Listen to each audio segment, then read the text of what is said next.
ஊழிய ஆரம்பத்தில் நடைபெற்ற முதல் அந்த அந்த அற்புதத்தை தான் லூக்கா 5ஆம் அதிகாரத்தில் நாம் வாசிக்கிறோம். இயேசு கிறிஸ்து பரமேறுவதற்கு முன்பாக செய்யப்பட்ட கடைசி அற்புதத்தை தான் இந்த யோவான் சுவிசேஷம் 21ஆம் அதிகாரத்தில் நாம் வாசிக்கிறோம். இந்த 2 நிகழ்வுகளும் ஒன்று போல இருந்தாலும் இதில் இருக்கக்கூடிய சில மாறுபட்ட விஷயங்களை நம்மளால் கவனிக்க முடியும். ஒன்று, சீமோன் ஊழியத்திற்கு அழைக்கப்படுவதற்கு முன்பாக நடைபெற்ற ஒரு அற்புதம். எது அப்படின்னு சொன்னால், இயேசு கிறிஸ்து கடற்கரையில் நிறுத்தப்பட்ட படவில் இருந்தபடியே உபதேசம் பண்ணுகிறார். ஜனக்கூட்டம் திரளாய் இருக்கிறார்கள்.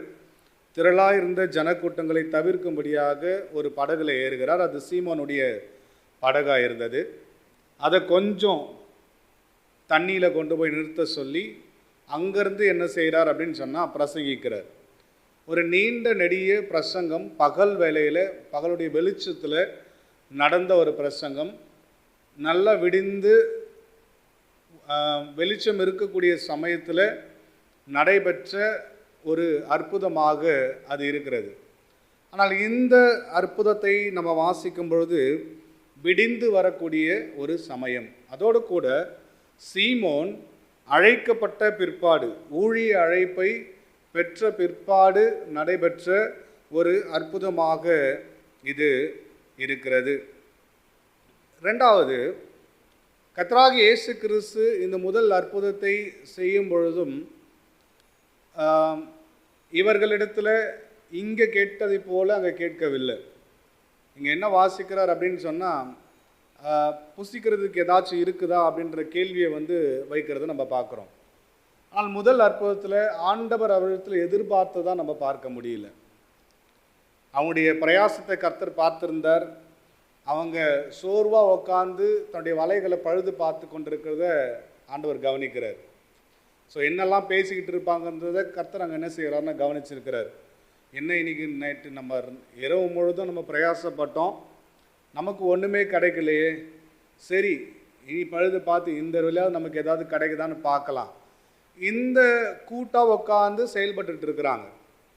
வலைகள் என்ன செய்கிறாங்கன்னா, கூட்டாக உட்காந்து பேதுருவும் அந்திரேயாவும் அவருடைய தகப்பனும் அவருடைய தாய் எல்லாரும் உட்காந்து என்ன செய்கிறாங்கன்னா, இந்த வலையை பழுது பார்த்து கொண்டிருக்கிறாங்க. அதில் சிக்கி இருக்கக்கூடிய தேவையில்லாத கழிவுகள்லாம் நீக்கி அருந்திருக்கிற இடத்தெல்லாம் அடைச்சி அடுத்த இரவுக்காக என்ன செய்கிறாங்கன்னா ஆயத்தமாகி கொண்டிருக்கிற ஒரு சமயம்.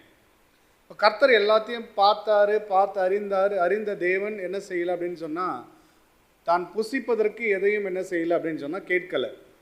ஆனால் இந்த அற்புதம் நடைபெறுகிற சமயத்தை நீங்கள் வாசிங்க அப்படின்னு சொன்னால், புசிக்கிறதுக்கு ஏதாச்சும் இருக்குதா அப்படின்ற கேள்வியை கர்த்தராகிய இயேசு கிறிஸ்து முன்வைக்கிறத நம்ம பார்க்க முடியும். 3வது, முதல் அற்புதத்தை நம்ம வாசிக்கும் பொழுது அந்த நடைபெற்ற சமயத்தில் ஆண்டவர் சீமோனே அப்படின்னு அழைக்கிறத நம்ம பார்க்குறோம். சரிங்களா? இடைப்பட்ட நாட்களில் சீமோனை பேதுரு என்று சொல்லி அழைக்க ஆரம்பிக்கிறார். இடைப்பட்ட நாட்களில் கர்த்தருடைய தரிசனங்களை வெளிப்படுத்தின உடனே வெளிப்படுத்துகிற சமயத்தில் நீ இனி சீமோன் என்று அழைக்கப்படாமல் நீ என்னவா இருப்ப? பேதுருவா இருப்ப. காரணம், கர்த்தர் சபையை கட்டப் போகிறார் என்ற அந்த தரிசனத்தை என்ன செய்கிறார்னா சீமோனுக்கு வெளிப்படுத்தி காண்பிக்கிறார். ஸோ அதிலிருந்து என்ன செய்கிறார்னா பேதுரு அப்படின்னு அழைக்கிறத நம்ம பார்க்கிறோம். பேதுரு பின்மாற்றம் அடைந்த உடனேயும் ஆண்டவர் என்ன செய்கிறாரு? சீமோனே அப்படின்னு சொல்லி அழைக்கிறத நம்ம பார்க்கிறோம். சரிங்களா? இயேசு கிறிஸ்துனுடைய இந்த கைது சமயங்களில், இயேசு கிறிஸ்து கைது செய்யப்படக்கூடிய சமயங்களில் பேதுரு தூங்கிக்கிட்டு இருக்கிறார் கெத்செமனே தோட்டத்தில். ஆண்டவர் அப்படி தான் அழைக்கிறார். சீமோனே, நீ என்னோடு கூட என்ன செய்ய, விழித்திருந்து ஜெபம் பண்ணு அப்படின்னு சொல்கிறார். அப்போ அந்த இடத்துல ஒரு வீழ்ச்சி அவருடைய வாழ்க்கையில் காணப்படுது. கர்த்தருடைய பழைய வாழ்க்கையை ஞாபகப்படுத்துறாரு, அலர்ட் பண்ணுறாரு. பேதுரு இவ்வளோ நாள் கூட்டு வந்தவரை போய் திடீர்னு சீமோனே அப்படின்னு கூப்பிட்டோடனே அவர் கொஞ்சம் ஷாக்காக இருந்திருக்கும். யோசித்து பார்த்துருப்பார், என்ன இப்படி கூப்பிட்றாரு.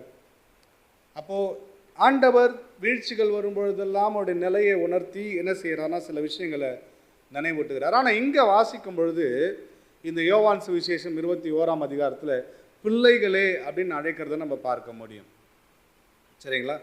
பிள்ளைகளே அப்படின்னு சொல்லி அழைக்கிறத நம்ம பார்க்க முடியும். ஸோ இதிலேருந்து நான் இன்றைக்கு சொல்ல விரும்புகிற ஒரு விஷயத்தை ரொம்ப மிக சுருக்கமாக சொல்ல விரும்புகிறேன். என்ன அப்படின்னு சொன்னால், கர்த்தர் ஒரு மனிதனை அழைப்பதற்கு முன்பும் கர்த்தர் ஒரு மனிதனை அழைப்பதற்கு முன்பும் கர்த்தர் ஒரு மனிதனை அழைத்த பின்பும் அவனிடத்தில் எதிர்பார்க்கிற சில விஷயங்கள் உண்டு. சரிங்களா? இது மாறுபடும். அப்போ எபேசியர் 2ஆம் அதிகாரம் 8லிருந்து 10 வசனங்களை வாசிக்கலாமே. எபேசியர் 2ஆம் அதிகாரம் 8லிருந்து 10 வசனங்கள்.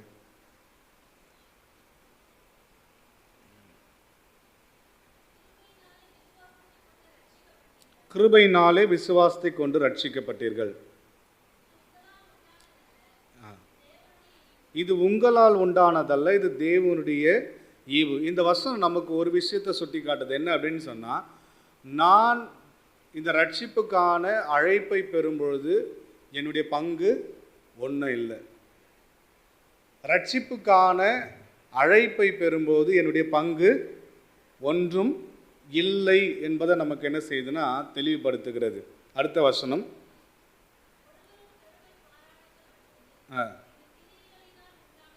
ஒருவரும் பெருமை பாராட்டாதபடிக்கு இது கிரியைகளினால் உண்டானது அல்ல. நான் ரட்சிப்படைவது தேவன் என்னை அழைப்பதற்கு முன்பாக தேவன் என்னை அழைக்கும் பொழுதும் என்னுடைய சார்பிலிருந்து நான் எதையும் செய்ய வேண்டிய அவசியம் எனக்கு இல்லை. ஏன்னா என்னுடைய சார்பிலிருந்து ஏதாவது நான் ஒரு விஷயத்தை போடுவேன் அப்படின்னு சொன்னால் கர்த்தர் தான் இதை செஞ்சாருன்னு சொல்கிறதுக்கு இடம் இல்லாமல் போகும். முழுக்க முழுக்க என்னுடைய ரட்சிப்பு தேவனை சார்ந்தது. முழுக்க முழுக்க என்னுடைய மீட்டு கொள்ளப்படுதல் தேவனை சார்ந்தது. அது தேவன் மட்டும்தான் செய்ய முடியும். அதை தேவனே செய்தும் என்ன செய்தார்? முடிக்கிறார். 10ஆம் வசனத்தை வாசிக்கும் பொழுது, நற்கிரியைகளை செய்கிறதற்கு நாம் கிறிஸ்து இயேசுவுக்குள் சிருஷ்டிக்கப்பட்டு தேவனுடைய செய்கையாய் இருக்கிறோம். அவைகளில் நாம் நடக்கும்படி அவர் முன்னதாக அவைகளை ஆயத்தம் பண்ணியும் இருக்கிறார். நற்கிரியைகளை செய்வதற்கு நாம் கிறிஸ்து இயேசுவுக்குள் சிருஷ்டிக்கப்பட்டு இல்லையா தேவனுடைய செய்கையாய் இருக்கிறோம்.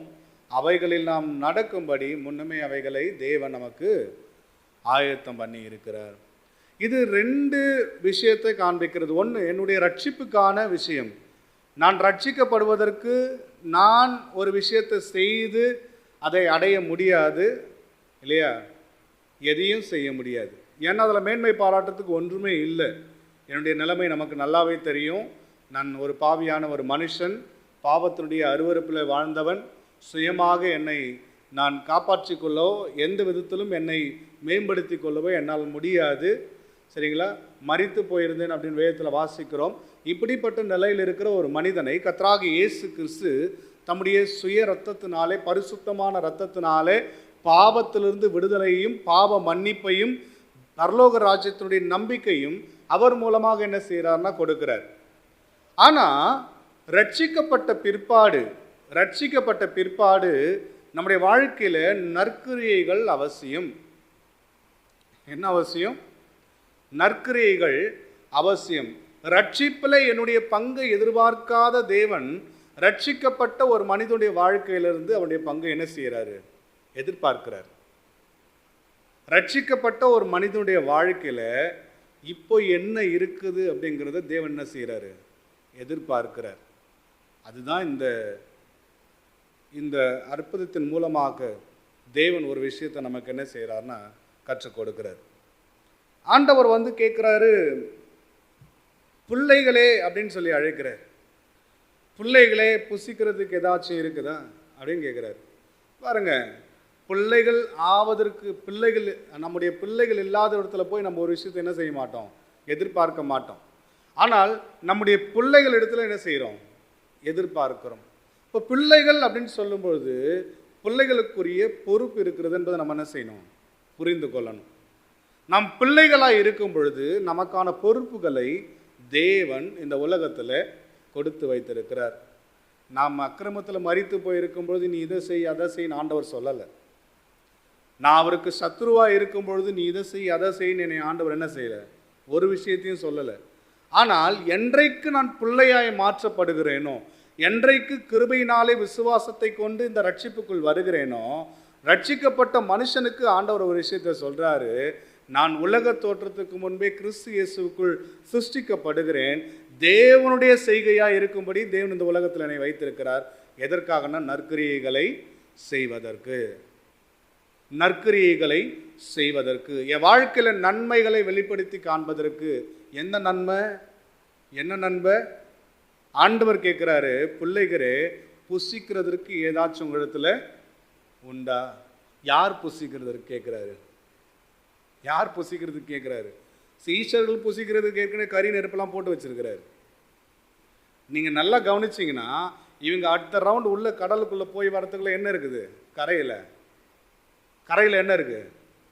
கறி நெருப்பு இருக்குது, அது மேலே அப்பம் இருக்குது, அது மேலே என்ன இருக்குது? மீன் துண்டு இருக்குது. சீஷர்கள் புசிக்கிறதுக்கெல்லாம் இருக்குது. சீஷர்கள் புசித்து திருப்தி அடைவதற்கான விஷயங்கள்லாம் வெளியில் கரையில் இருக்குது. கர்த்தர் புசித்து திருப்தி அடையக்கூடிய நிலையில் சீஷருடைய வாழ்க்கையில் என்ன இருக்குது? அதுதான் கேள்வி. சீஷருடைய வாழ்க்கையில் என்ன இருக்குது? யோசிச்சு பாருங்க. கர்த்தர் இந்த கேள்வி இன்னைக்கு உங்களை என்னையும் பார்த்து கேட்குறாரு. பிள்ளைகளே, நாம் புசிக்கிறதுக்கு உங்களிடத்துல என்ன இருக்குது? எதுக்காக சாப்பிட்றோம்? எதுக்காக சாப்பிட்ணும்?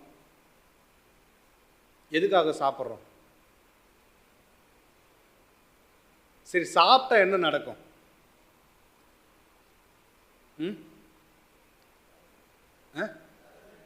வேலை செய்கிறோம், வேற உயிரோடு இருக்கிறோம், வாழணும். அப்புறம் சரி, சாப்பிட்ட உடனே என்ன வரும்? எனக்கு இந்த தலைவலி பிரச்சனை, காதெல்லாம் கொஞ்சம் நிறைய பிரச்சனைலாம் இருக்குது. நிறைய நீங்கள் பேசுகிற சத்தம்லாம் கேட்க மாட்டேங்குது. மைக்கை வேணா ஆஃப் பண்ணிட்டுமா? டைஜஷன் ஆகும். அதுவுமே பல பேருக்கு பிரச்சனை தான் இல்லை? எனர்ஜி கிடைக்கும். இந்த வார்த்தை ஏன் வரல தெரியுமா? நான் எதிர்பார்க்க வார்த்தை நிறைய சமயத்தில் நம்ம அதை ஃபீல் பண்ணுறதில்ல. எனக்கு திருப்தி வரும். சரிட்டா, சாப்பிட்டா என்ன கிடைக்கும்? என்ன கிடைக்கும்? சாப்பிட்டா திருப்தி கிடைக்கும். வீட்டில் ஒருத்தருக்கு ஒருத்தர் அதெல்லாம் இல்லைன்னு நினைக்கிறேன்ல. எங்கெங்க மிளகாத்தூள் கொஞ்சம் அதிகமாக போட்டுறாங்க, எங்கே திருப்தி வரும்? கோவம் தான் அப்படியே பத்திக்கிட்டு எரியுது அப்படிங்கிற மாதிரி. ஆண்டவராக இயேசு கிறிஸ்து அற்புதங்கள் செய்யும் பொழுது ஒரு விஷயத்தை நம்ம வாசிக்கிறோம். அந்த அற்புதத்தோட நிறைவில் மார்க் 6:42 வாசிச்சிங்கன்னா, ஆண்டவராக இயேசு கிறிஸ்து நிறைய ஜனங்கள், திரளான ஜனங்கள் பசியாக இருக்கிறாங்க. சீஷர்கள் வந்து கேட்குறாங்க, ஆண்டவரே நாங்கள் எங்கேருந்து சோறு கொடுப்போம்? ஆண்டவர் அதெல்லாம் அரேஞ்ச் பண்ணிட்டாரு, கொடுத்தாச்சு. 42 வசனம் ஒரே ஒரு வரி தான், அவர்கள் சாப்பிட்டு திருப்தி அடைந்தார்கள். அப்போ சாப்பிட்டு முடிக்கும் போது ஒரு விஷயம் கிடைக்குது. என்ன அப்படின்னு சொன்னால், திருப்தி கிடைக்கிறது. இப்போ ஏசாயா 53 அதிகாரத்தில் 12வது வசனத்தை நம்ம வாசிக்கும் பொழுது, அவர் தமது ஆத்தும வருத்தத்தின் பலனை கண்டு என்ன செய்வாரா? என்ன செய்வார்? திருப்தி அடைவார். இப்போ ஆண்டவர் நம்மக்கிட்ட ஒரு விஷயத்தை கேட்குறாரு, பிள்ளைகளே நான் திருப்தி அடைவதற்கு உங்களிடத்தில் என்ன இருக்குதுன்னு கேட்குறாரு. நான் புசித்து, நான் சந்தோஷப்பட்டு, நான் மன நிறைவு அடைவதற்கு, நான் திருப்தி அடைவதற்கு உங்கள் வாழ்க்கையில் என்ன இருக்குது? இதுதான் இன்னைக்கான கேள்வி. யோசிச்சு பாருங்க. நம்முடைய வாழ்க்கையில் தேவன் என்னில் திருப்தி அடையும்படி என் வாழ்க்கையில் நான் என்ன வச்சுருக்கிறேன்? ரட்சிக்கப்படுறதுக்கு முன்னாடி ஆண்டவர் இந்த கேள்வியெல்லாம் கேட்க மாட்டார். ஏன்னா என்கிட்ட ஒன்றும் இல்லைன்னு அவருக்கு தெரியும். அதே ஒன்றும் இல்லைன்னு இன்றைக்கும் நினச்சிட்டு இருந்தாருன்னா நான் கிறிஸ்தவனாக இருப்பது ரொம்ப வருத்தப்பட வேண்டிய ஒரு விஷயம். நான் கிறிஸ்தவனாக இருப்பது வருத்தத்தை கொடுக்கக்கூடிய ஒரு விஷயம்.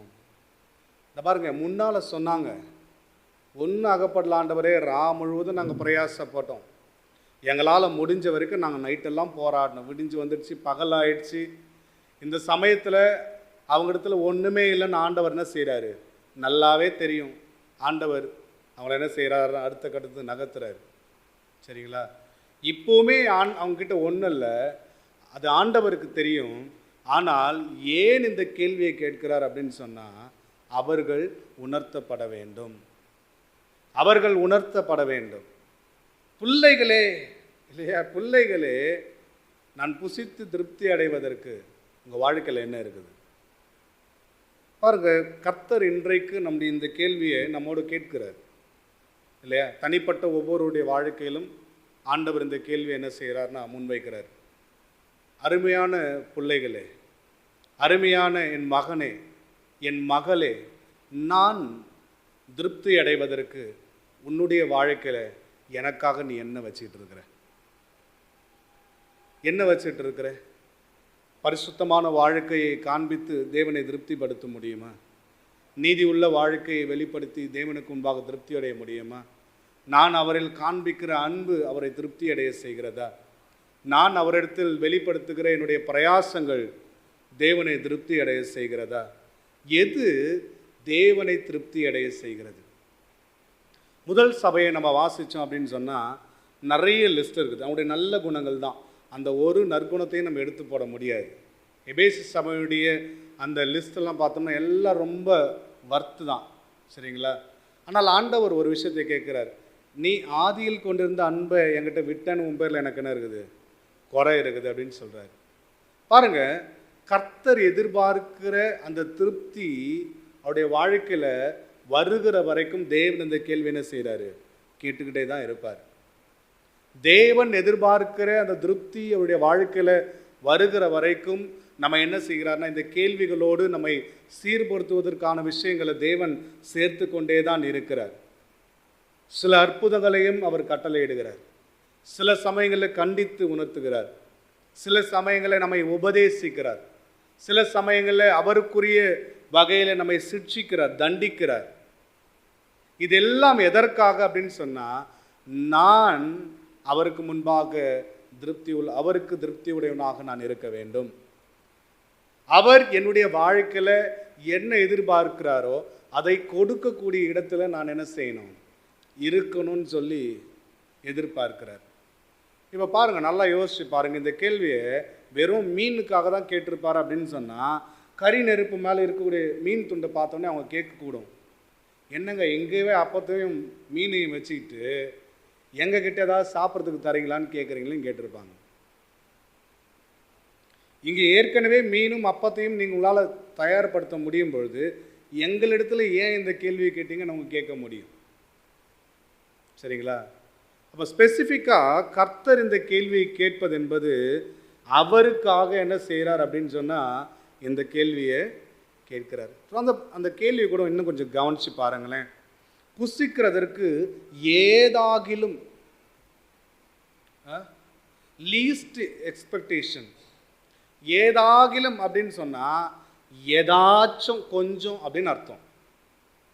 ஆண்டவர் ஒரு மனுஷனுடைய வாழ்க்கையில் முழுமையடைந்த ஒரு நிலையை கூட எதிர்பார்க்கலை. நீங்கள் பரிசுத்தத்தில் 100% தேவன் உங்களை எதிர்பார்க்கலை. நீதிக்குரிய வாழ்க்கையில் 100% நீங்கள் உடையவர்களா தேவன் உங்களை எதிர்பார்க்கலை. சரிங்களா? அவருக்காக நீங்கள் பிரயாசப்படத்தில் 100% உடையவர்களாக தேவன் உங்களை, இதெல்லாம் தேவன் எதிர்பார்க்கிற ஒரு விஷயந்தான். ஆனால் நீங்கள் இப்படி தான் இருக்கணும்னு சொல்லி ஆண்டவர் என்ன வைக்கலை? ஒரு லிமிட்டை வைக்கலை. ஆண்டவர் ஒரு ஓமையில் சொல்கிறார் இல்லையா, சிலது 30, சிலது 60, சிலது 100 கனி தந்தது. இப்போ இந்த உதாரணத்து அடிப்படையில் நீங்கள் எடுத்துக்கொள் பாருங்களேன். கர்த்தர் கேட்குறாரு, ஏதாச்சும் ஏதாச்சும் நான் புசிப்பதற்கு உங்களிடத்தில் எதனா இருக்குதா? ஏதாச்சும் கொஞ்சம். ஆண்டவர் இந்த சின்ன அப்படின்ற விஷயங்கள் நிறைய பயன்படுத்திகிட்டே வராரு. கடுகு சின்னது இல்லையா? ஆண்டவர் தசம பாகத்தை குறித்து பேசும்போது சீரகத்துலேயும் இதில் எல்லாம் தசம பாகம் செலுத்துறீங்க அப்படின்னு சொல்கிறாரு. கவனிச்சிங்களா? சின்ன பொருட்கள். சரிங்களா? பலிகளை குறித்து வாசிக்கும்போது மாடு ஆடு எங்கே இருக்குது, புறா எங்கே இருக்குது? மாடு ஆடு எங்கே இருக்குது, புறா எங்கே இருக்குது? ரெண்டுத்தையும் ஒரே ஸ்டேட்டஸில் வச்சு பார்க்குறாரு, தராசில் வச்சு பார்க்குறாரு.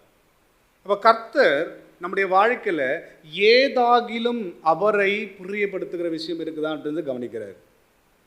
ஏதாகிலும் உங்கள் விசுவாசம் கடுகு அளவு தனையாக இருந்தாலும் கர்த்தர் அதை அங்கீகரிக்கிறார். ஆனால் கடுகு அளவு தனையாக அளவுக்காவது உங்களுடைய வாழ்க்கையில் உண்மையான விசுவாசம் இருக்குதான்னு கேள்வி எழுப்பணும். அந்த கடுகு சைஸ் அளவுக்காவது நம்முடைய வாழ்க்கையில் உண்மையான விசுவாசம் இருக்குதான்னு கேள்வி எழுப்பணும். அந்த அளவுக்கு இருந்தாலும் கர்த்தர் அதை அங்கீகரிக்கிறார். சோதோமுடைய நிலையை யோசிச்சு பாருங்க. கர்த்தர் கடைசியாக சொன்ன விஷயம் என்னங்க? கடைசியாக சொன்னது என்ன? ஒரே ஒரு நீதிமான். எப்பா, இந்த ஊரே எனக்காக இல்லைனாலும் பரவாயில்ல, அந்த ஊரில் ஒரே ஒரு ஆள் இருந்தால் அந்த அந்த பட்டணத்தையே நான் அழிக்க மாட்டேன்னு சொல்லிட்டார். ஆண்டவர் இந்த லீஸ்டாக பார்க்கக்கூடிய விஷயங்களை என்ன செய்கிறாருன்னு ஆண்டவர் பார்க்கிறார். எறும்பை வைத்து உதாரணம் சொல்லப்பட்டிருக்குது. உலகத்திலே பெரிய விலங்கெல்லாம் கிடையாது. எறும்பு எவ்வளோ? ரொம்ப குட்டி, ஊதுனாலே காலி அது இல்லையா? இஸ்ரவேல் அழைக்கும் போது யாக்கோப் என்னும் சிறு பூச்சியேன்னு சொல்றாரு. அந்த சிறு பூச்சிக்கு நம்ம எந்த பூச்சியை கண்டுபிடிக்கிறது? போய் நமக்கு தெரியல ஆண்டவர் எதை நினைவில் வச்சு சொன்னாருன்ட்டு. நமக்கு இனி கண்ணுக்கு தெரிற ஏதாவது ஒரு சின்ன பூச்சி நம்ம வச்சுப்போம். யாக்கோபை அந்த பூச்சியோடு சொல்லி ஒப்பிடுறாரு. யாக்கோபுடைய அழைப்பை குறித்து நீங்கள் உபாகம் 7ஆம் அதிகாரத்தில் வாசிச்சிங்கன்னா, நீ இந்த உலகத்தை திரள் ஜாதி என்று நான் உன்னை தெரிந்து கொள்ளவில்லை, நீ கொஞ்சமாக இருந்தேன்னு சொல்கிறாரு. கம்பேரிட்டிவ்லி டு த வேர்ல்ட் அவங்க எப்படி இருந்தாங்கன்னா கொஞ்ச ஜனம், திரள் ஜனம் கிடையாது, கொஞ்ச ஜனம். ஆனால் அவர்களை நேசித்ததுனால தெரிந்து கொண்டேன்னு சொல்கிறார். அப்போ தேவனுடைய எதிர்பார்ப்பை நீங்கள் வேதத்தில் எல்லா இடங்களையும் நீங்கள் கவனிச்சிங்க அப்படின்னு சொன்னால், அது கொஞ்சமாக இருந்தாலும் தேவனுக்காக தரமாக இருக்க வேண்டும் என்று எதிர்பார்க்கிறார். ஏதாகிலும் என்னை பிரியப்படுத்தக்கூடிய, என்னை திருப்திப்படுத்தக்கூடிய, என்னுடைய வாழ்க்கையில் மகிழ்ச்சியை கொண்டு வரக்கூடிய ஏதாகிலும் உங்களிடத்தில் இருக்கிறதா என்ற கேள்வியை ஆண்டவர் இன்றைக்கும் நம்மோடு கேட்டுக்கொண்டிருக்கிறார். சீஷருடைய பதில் என்ன? சீஷர்கள் என்ன பதில் சொன்னாங்க? அதை 21:5 ஒன்றுமில்லை, இல்லை என்றதில்ல, என்ன இல்லையா? ஒன்றுமில்லை, நத்திங், ஜீரோ. அவங்க அப்படியே அட்மிட் பண்ணாங்க. அதோ ரொம்ப நல்லது. நம்ம அதை கூட ஏற்றுக்க மாட்டோம்ல பல சமயத்தில். இல்லை நான் கொஞ்சம் இதெல்லாம் வச்சுருக்கிற ஆள் தான், எனக்குள்ளே இந்த இதெல்லாம் இருக்குது, எனக்குள்ளே இந்த திறமெல்லாம் இருக்குது, எனக்குள்ளே இந்த தாளந்தெல்லாம் இருக்குது, நாங்கள் இதை செஞ்சிடும், கொஞ்சம் இதில் தான் வீக்காக இருக்கிறோம் பிரதர். நம்ம நிறைய சமயத்தில் அட்மிட் பண்ணுறது இல்லை. யார் ஒருத்தர் ஒத்துக்கொள்ளுகிறார்களோ அவர்கள் கற்றுக்கொள்ளுவார்கள். யார் ஒருவர் ஒத்துக்கொள்ளுகிறார்களோ அவர்கள் கற்றுக்கொள்வார்கள். எனக்கு தெரில அப்படின்னு சொன்னால் தெரிலன்றதில் அசிங்கெல்லாம் பட வேண்டிய அவசியமே இல்லை. தெரிலன்னு சொன்னால் தானே கற்றுக்க முடியும். எனக்கு தெரியும்னு சொன்னால் சொல்ல வந்தவங்க சொல்லாமே போயிடுவாங்க. எனக்கு இது தெரியும்னு சொல்லிட்டு அதை பற்றி யார் என் கூட பேச போகிறா இல்லையா? அப்படியே போக போகிறாங்கல்ல. அப்போ இவர்களுடைய பதில் என்ன அப்படின்னு சொன்னால், ஒன்றுமில்லை அப்படிங்கிற பதில் தான். ஒன்றுமில்லை என்ற ஒரு பதில் இவர்களிடத்திலிருந்து வருகிறது. இவர்களிடத்தில் ஒன்றும் இல்லாமல் போனதுக்கான காரணம் என்ன தெரியுமா? என்ன காரணம்? இந்த பகுதியின் அடிப்படையில் ஒன்றும் இல்லாமல் போனதுக்கான காரணம் என்னங்க?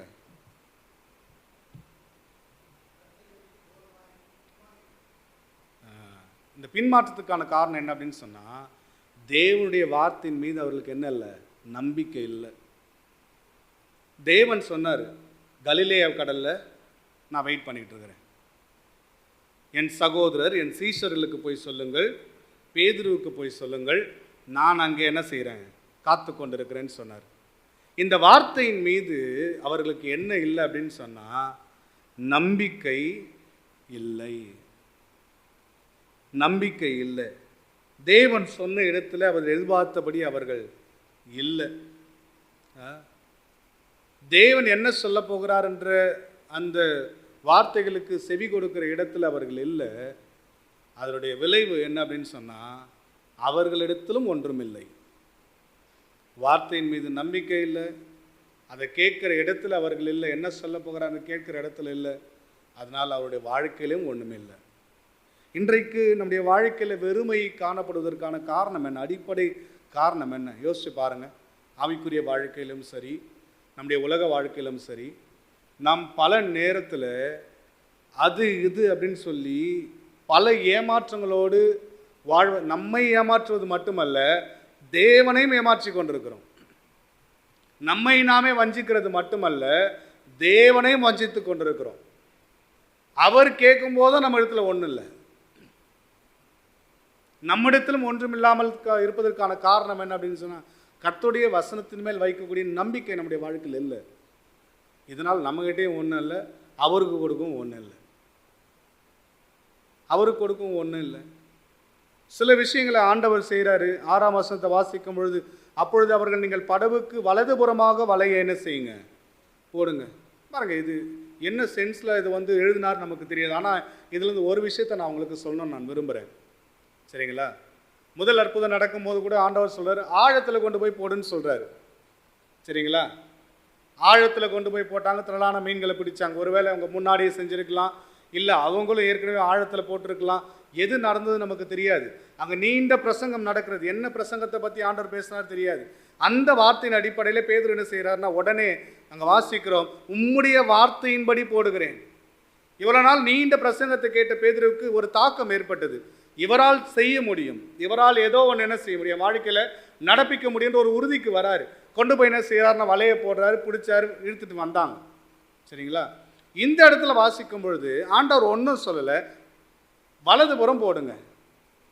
இதில் படகுல இடதுபுறத்துக்கும் வலதுபுறத்துக்கும் என்ன வித்தியாசம் இருக்குன்னு நமக்கு புரிஞ்சுக்க முடியல.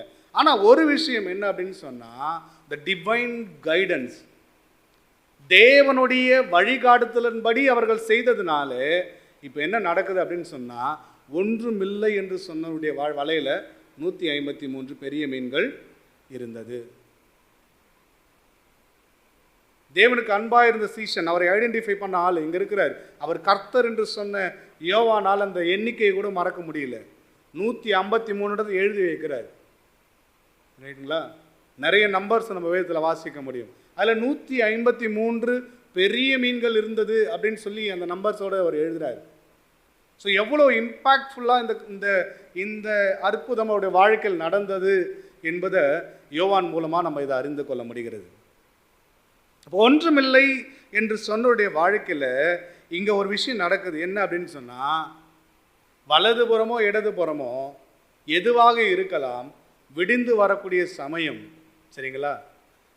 முழுதும் முதல்ல அந்த அற்புதத்தில் வாசிக்கிறீங்க, அப்படிப்பட்ட வார்த்தை இல்லை. இவர்களும் கரையில் நிற்கிறவர் ஏசு என்று என்ன செய்யலாம், அவங்களுக்கு தெரியல. அப்போ முழுமையான ஒரு வெளிச்சம் வராத ஒரு சமயமாக இருக்கலாம். இன்னும் விடிந்து வரக்கூடிய அந்த சமயத்தில் போய் மறுபடியும் வலையை போடுறாங்க. திரளான மீன்கள் என்ன செய்தாங்களாம், பிடித்தார்கள். திரளான மீன்களை பிடித்தார்கள். பாருங்க, தேவனுடைய வழிகாட்டுதல், தேவனுடைய வழிநடத்துதல் யாருடைய வாழ்க்கையில் இருக்குதோ அந்த வாழ்க்கையிலிருந்து கர்த்தருக்கு கொடுக்கறதுக்கு ஏதாச்சும் இருக்கும். எல்லாத்தையும் கூட ஆண்டவர் கேட்கல.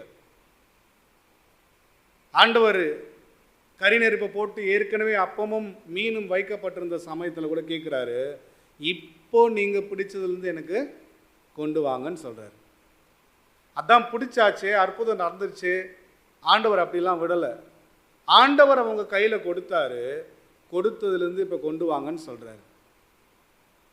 இப்போ அவர்களுடைய பிரயாசம் இருக்குது, அவங்களுடைய உழைப்பு இருக்குது, அவங்களுடைய படகு இருக்குது, அவங்களுடைய வலை இருக்குது, அவங்களுடைய நேரம் இருக்குது, எல்லா அதில் இருக்குது. நீங்கள் கவனிச்சிங்க, அவங்க நேரத்தை மறுபடியும் போய் செலவிடுறாங்க. முழுதும் பிரயாசப்பட்டாங்க, பசியில் இருக்கிற அவங்களும். அதனால தான் ஆண்டவர் அவங்களுக்கு சாப்பாடை ரெடி பண்ணி வச்சிருக்கிறாரு. அவனும் பசியில் இருக்கிறான், முழுதும் பிரயாசம் இருக்குது இல்லையா? எவ்வளோ போராட்டம், ராத்திரி முழுதும் போராடின மக்கள்.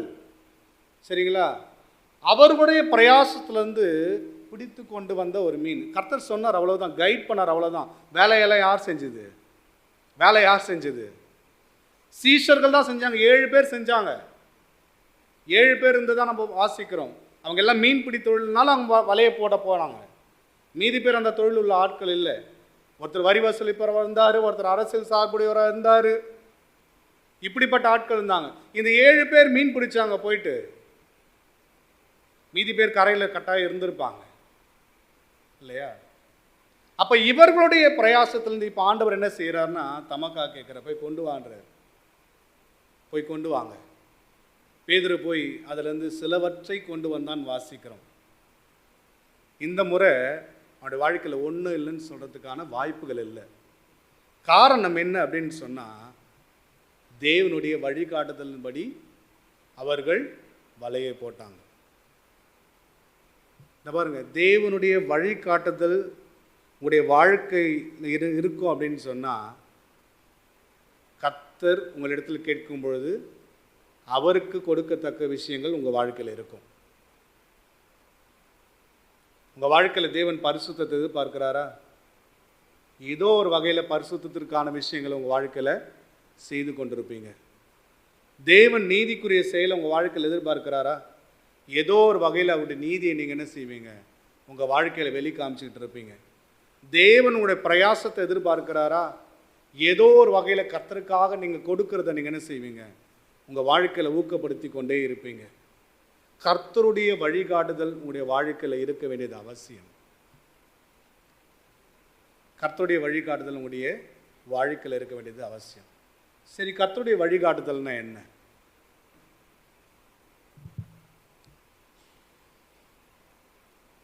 கர்த்தருடைய வழிகாட்டுதல்னா என்ன? What is divine guidance? வார்த்தைக்கு செவி கொடுத்து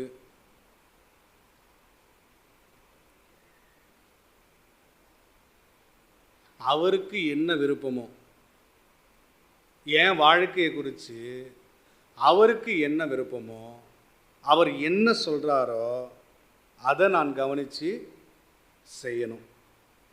என்ன செய்யணும், எப்போ செய்யணும், எப்படி செய்யணும், இது எல்லாம் கர்த்தர் சொல்லுகிறபடி அவருடைய விருப்பத்திற்கு ஏற்ற வகையில் ஒரு மனுஷனுடைய வாழ்க்கையில் இருக்குது அப்படின்னு சொன்னால், தேவனுடைய வழிகாட்டுதல்படி அவன் இருக்கணும்னு அர்த்தம். ஆண்டவர் பவுல் அப்போஸ்தலன் ரோமருக்கு எழுதும்போது 8ஆம் அதிகாரம் நினைக்கிறேன், ஆவிக்கேற்றபடி நடந்து கொள்ளுங்கள், அப்பொழுது என்ன செய்வீங்களா? மாம்ச இச்சைகளை நிறைவேற்றாதிருப்பீர்கள். 2 விருப்பம் இது. ஒன்று என் விருப்பம், முதல் வரி ஆண்டவருடைய விருப்பம். ஆண்டவருடைய விருப்பத்தை நான் புரிஞ்சுப்பேன் அப்படின்னு சொன்னால், என் மாம்ச விருப்பத்தை நிறைவேற்ற மாட்டேன். என் மாம்ச விருப்பத்தை நான் நிறைவேற்றுவேன் அப்படின்னு சொன்னால், ஆண்டவருடைய விருப்பத்தை நான் நிறைவேற்ற மாட்டேன். அப்போ தேவன் ஒவ்வொரு மனிதனையும் நடத்தும்படிக்கு தம்முடைய பரிசுத்த ஆவியானவர் என்ன செய்கிறாரு? கொடுத்துருக்கிறார். ரட்சிக்கப்படுற நாளிலே கொடுக்கிறார். நன்மை எது, தீமை எது, எதை செய்யணும், எதை செய்யக்கூடாது, இப்படிப்பட்ட எல்லா விஷயங்களையும் உள்ளடக்கிய வாக்குத்தத்தங்களை தேவன் என்ன செய்கிறார்னா கொடுக்கிறார். அப்போ இந்த ஆளுகைக்கு என்னை உட்படுத்தி, இந்த வழி நடத்துதலுக்கு என்னை ஒப்பு கொடுத்து நான் வாழ்வேன் அப்படின்னு சொன்னால், நான் மாம்ச இச்சையை நிறைவேற்ற மாட்டேன், தேவனுடைய விருப்பத்தை நிறைவேற்றுவேன். தேவன் என்னை வேலைக்கு போகாமல் சோறு சாப்பிடாம அப்படியே எங்கன்னா உட்கார்ந்துட்டு இருக்கு இப்படி சொல்கிறாரு. இல்லை, நான் வேலை செய்ய வேண்டியது என்னுடைய கடமைன்னு சொல்லி பைபிள் சொல்லுது இல்லையா? வேலை செய்ய மனம் இல்லாதவன் என்ன செய்யக்கூடாதான்? சாப்பிடக்கூடாது, அவ்வளோதான். பைபிள் சொல்லுது. எனக்கு எந்த மனசுலாம் நீ சாப்பிடாத அப்படின்னு பைபிள் சொல்லுது இல்லையா? இப்போ வேலைக்கு போவானான்னு சொல்கிறாரா? சம்பாத்தியம் பண்ண வேணான்னு சொல்கிறாரா? பிஸ்னஸ் பண்ண வேணான்னு சொல்கிறாரா? எல்லாமே பைபிள் இருக்குதுங்க, எல்லாமே பைபிள் இருக்குது.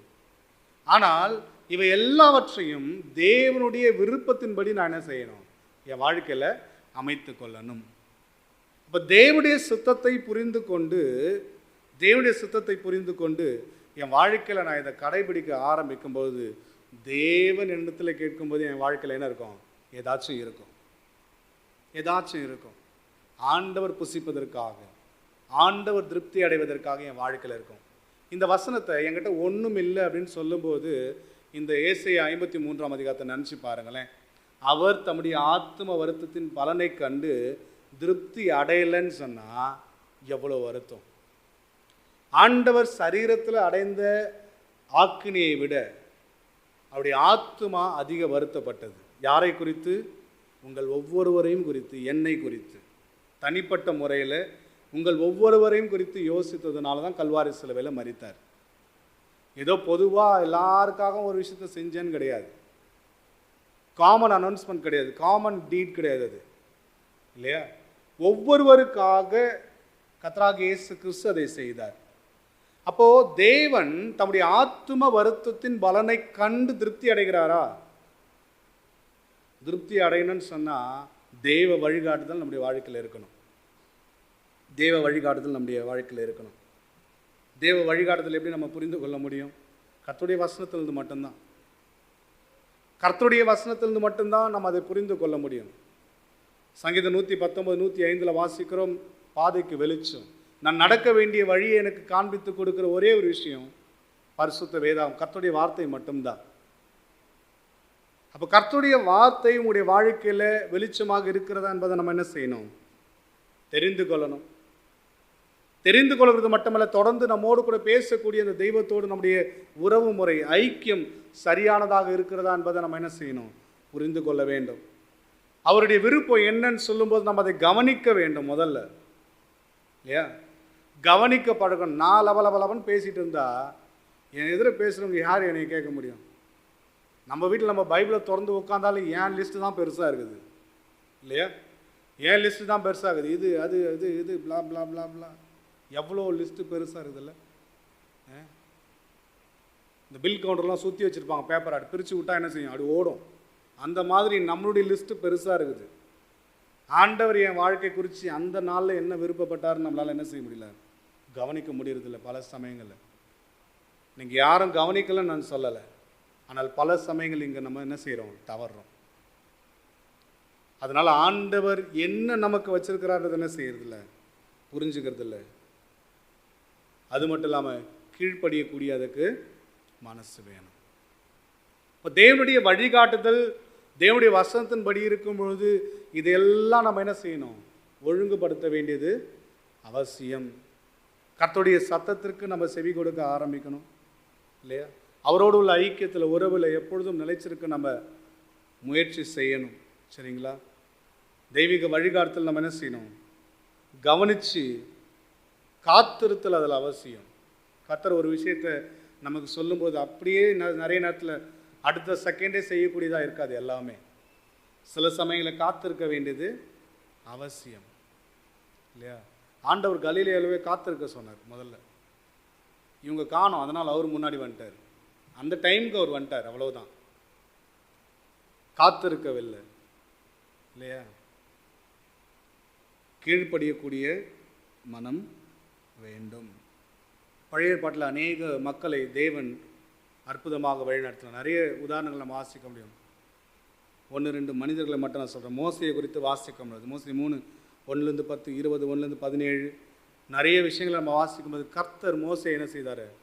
டைரெக்டாக அவனோடு கூட பேசினார். ஆண்டவரே சொல்றார், முகமுகமாய் நான் பேசின மோசையை போல ஒருவனும் இல்லை.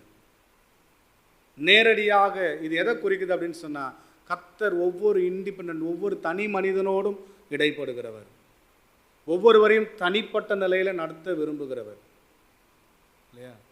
கர்த்தர் அவனோடு கூட பேசினார், அவனை வழி நடத்தினார். தாவீதை குறித்து வாசிக்கிறோம். ஒவ்வொரு சமயம் வரும்பொழுதும் ஏபோத்தை கொண்டு வர சொல்லுவார். கர்த்தருடைய சமூகத்துக்கு நேராக போவார். இதை நான் செய்யணுமா வேணாவா? முதல்ல அங்கே கேள்வி அங்கே இருக்கும். வேணான்னா வேணாம், செய்யணும் செய். தாவீது தெய்வ சமூகத்தில் தேவனுடைய சித்தத்தை ஆண்டவருடைய வழிநடத்துதலுக்காக காத்திருந்த ஒரு மனிதன். பவுல் அப்படிப்பட்ட அனுபவத்துக்கு நேராக தன்னுடைய ஊழியத்தில் போனார். அவருக்கு விருப்பம் இருந்தது, நான் இந்த பகுதி போய் ஊழியம் செய்யணும். ஆண்டவர் சொன்னார், இங்கே போவாது, இங்கே போனார், அவ்வளவுதான். இல்லை நான் கைப்பிரதி கொடுத்து தானே போகிறேன், இதுவும் நல்ல விஷயந்தான், இதுவும் நீங்கள் சொன்னது தான், நான் போவேன் அப்படின்னு போல. ஆண்டவர் சொன்னார், இங்கே போ, அவள் தான் அங்கே போனார். நிறைய அனுபவங்களை நம்ம அப்போஸ்தலர் நடவடிக்கைகள் என்ன செய்கிறோம்? பார்க்க முடிகிறது. ஆபிரகாமை குறித்தும் விசுவாசத்தினாலே தான் போகிற இடம் என்னதென்று அறியாது பிரயாணப்பட்ட ஆபிரகாம். சரிங்களா? பாருங்க, இதை நிறைவேற்றணும் அப்படின்னு சொன்னால் தெய்வ சித்தத்தை, தெய்வ வழிநடத்துதலை புரிந்து கொள்ளக்கூடிய வழிமுறைகளை பார்த்தோம். அதன்படி நடக்கணும் அப்படின்னு சொன்னால் விசுவாசமும் நம்பிக்கை கீழ்ப்படிதலும் வேணும். இது இல்லாமல் தேவனுடைய வழிகாட்டுதல் நம்ம என்ன செய்ய முடியாது, நம்மளால் நிறைவேற்ற முடியாது. தேவன் வழிகாட்டுகிறவர், தேவன் வழிகாட்டுகிறவர். வழிகாட்டுதலை கவனிக்க வேண்டும், புரிந்து கொள்ள வேண்டும், கீழ்ப்படிய வேண்டும். அதுக்கு என்ன வேணும்னா விசுவாசம் வேணும்.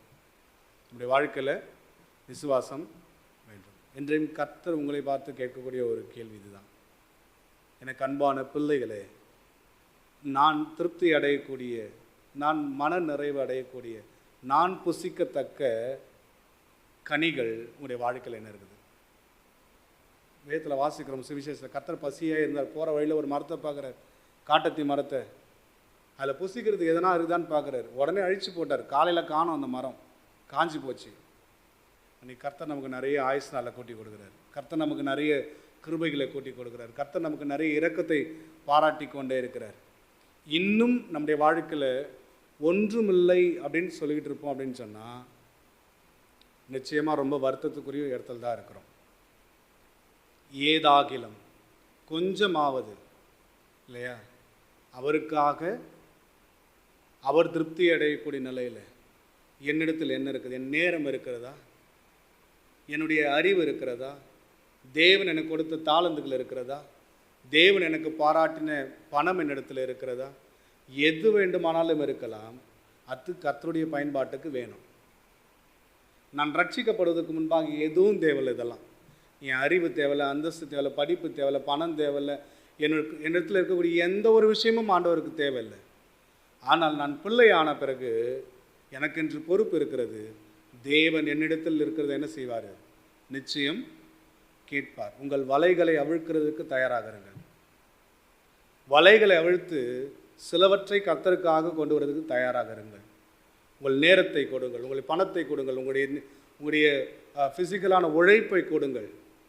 கர்த்தருக்காக நீங்கள் ஏதோ ஒன்றை, ஏதாகிலும் உங்களால் முடிந்ததை செய்யும்படி தேவன் உங்களிடத்தில் எதிர்பார்க்கிறார். ஒன்றும் இல்லைன்னு மட்டும் தயவு செய்து சொல்லிடாதீங்க. ஒன்றும் இல்லைன்னு மட்டும் தயவு செய்து சொல்கிறேன். கர்த்தர் எல்லாருக்கும் கொடுத்துருக்கிறார் தாளந்துகளை. கர்த்தர் எல்லாருக்கும் ஏதோ ஒரு விஷயத்தை கொடுத்துருக்கிறார். உங்களிடத்தில் என்ன இருக்கிறோ அதை தான் ஆண்டவர் கேட்குறார்.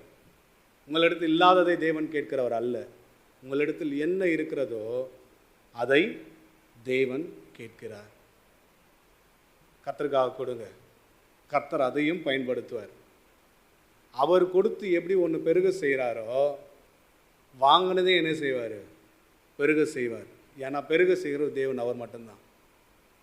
பெருக செய்யக்கூடிய தேவன் அவர் ஒரு மட்டும்தான்.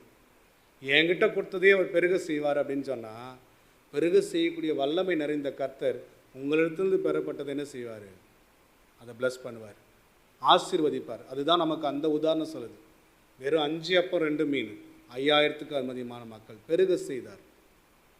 7 அப்பம் சில சிறு மீன்கள் அதை 4000க்கு அதிகமான மக்கள் சாப்பிடும்படி திருப்தி அடையும்படி செய்தார். மீதியானதை எடுத்தார்கள். நிறைய இருக்குது. அதில் உங்கள் இடத்துல என்ன இருக்குதுன்னு ஆண்டவர் கேட்கும்போது ஒன்றும் இல்லைன்னு சொல்லாதீங்க. ஆண்டவருக்காக நான் நேரத்தை கொடுக்கணுமா, நேரத்தை கொடுங்க. ஆண்டவருக்காக என் உழைப்பை கொடுக்கணுமா, உழைப்பை கொடுங்க. ஆண்டவருக்காக என்னுடைய தாளந்துகளை செலவிடுங்க. ஆண்டவருக்காக உடைய அறிவை செலவிடணுமா, செலவிடுங்க. ஆண்டவருக்காக உங்கள் பணத்தை செலவிடணுமா, ஆண்டவருக்கு கொடுங்க. கர்த்தர் உங்களுக்கு எதை கேட்கிறாரோ, உங்களிடத்திலிருந்து எதை கேட்கிறாரோ அதையே கொடுங்க. அது எல்லாம் சேர்ந்து வரும்போது சபையில் எல்லாமே இருக்கும். ஒருத்தர் நேரம் இருக்கும், நேரம் கொடுப்பார். ஒருத்தரத்தில் பணம் இருக்கும், ஒருவர் பணம் கொடுப்பார். ஒருத்தரத்தில் உழைப்பு இருக்கும், உழைப்பு கொடுப்பார். இப்போ சபையில் எல்லாமே இருக்கும். உங்களிடத்தில் எல்லாமே இருக்கிறதுக்கான வாய்ப்புகள் குறைவு தான். ஆனால் ஒவ்வொருவரும் ஒன்றை கொடுக்கும் பொழுது சபைக்குள்ளே எல்லாமே இருக்கும். கர்த்தருடைய பயன்பாட்டுக்கு எல்லாமே இருக்கும். இங்கிருந்து ஒரு விஷயத்தை எடுக்கணும், நேரத்தை எடுக்கிறாரா, எடுத்து பயன்படுத்த முடியும். இங்கிருந்து ஆண்டவர் ஒரு அறிவை எடுத்து பயன்படுத்த முடியும். இங்கிருந்து ஆண்டவர் ஜெபிக்கக்கூடிய ஆட்களை பயன்படுத்த முடியும். இங்கிருந்து கொடுப்பதற்கான விஷயங்களை ஆண்டவர் செலவிடணுமா, இங்கிருந்து பயன்படுத்த, எல்லாம் இங்கே இருக்கும் சபைக்குள்ள. இதுதான் கூடி வந்து கர்த்தருக்காக செயல்படுகிற ஒரு முறை. கர்த்தர் இந்த கேள்வி உங்களிடத்தில் கேட்கிறார். இந்த கேள்வியோடு போங்க.